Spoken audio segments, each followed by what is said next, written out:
I'm prepared to say that I have a record of over 40 years and that I'm going to beat Joe Biden. We have this notion that somehow if you're poor, you cannot do it. Poor kids are just as bright and just as talented as white kids, wealthy kids. They don't call Super Tuesday for nothing. By the way, this is my little sister, Valerie, and I'm Jill's husband. Oh, no, this is oh, you switched on me. This is my wife. This is my sister. They switched on me. There are multiple black women being considered. Multiple. Well, you know, Thanks so much. That's really our time. I apologize. You can't do that to black media. I can't do that to white media and black media because my wife has to go on at 6 o'clock. Okay. Oh, I'm in trouble.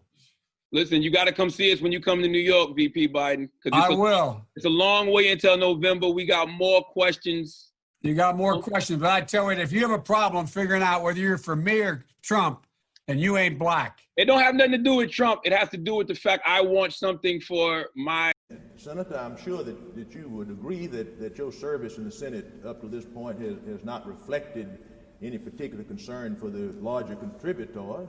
Well, the fortunate thing is I didn't have many larger contributors, and the only reason, see, I went to the big guys for the money. I was ready to prostitute myself in the manner in which I talk about it, but what happened was they said, come back. South Carolina is going to determine who the next president of the United States is going to be. You really are. You're the ones that sent Bill Clinton to the presidency, and you're the ones that sent Barack Obama to the presidency, and I have a simple proposition here. I'm here to ask you for your help. Where I come from, you don't get far unless you ask. My name's Joe Biden. I'm a Democratic candidate for the United States Senate. Look me over. If you like what you see, help out. If not, vote for the other guy. Give me a look, though, okay? That's all I've really got to say to you. I got 2 minutes and 30 seconds left. I'm looking at the clock down here. We were told the people didn't talk to one another over the war. And we were told, drop out, go out to Haight-Ashbury, get engaged. Shortly after I graduated in '68, Kent State, 17 kids shot dead. And so the younger generation now tells me how tough things are. Give me a break. No. I have no empathy for it. Give me a break. Because says a three-letter word, jobs, J-O-B-S. So you're arguably the candidate with the greatest advantage in this race. You've been the vice president. You weren't burdened down by the impeachment trials.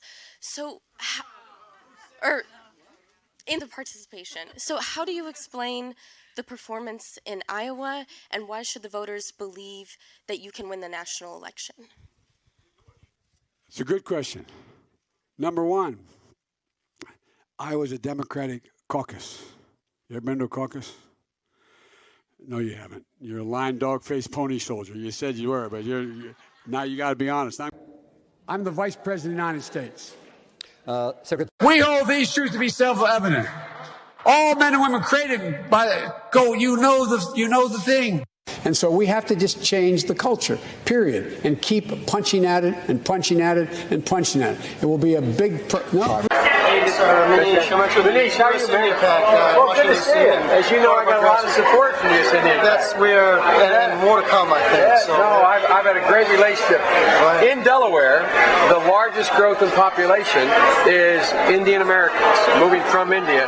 You cannot go to a 7-Eleven or a Dunkin' Donuts unless you have a slight Indian accent. We choose unity over division. We choose science over fiction. We choose truth over facts.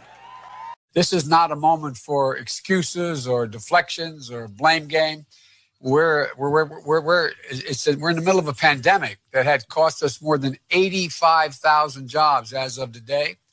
Lives of millions of people, millions of jobs. And we're in a position where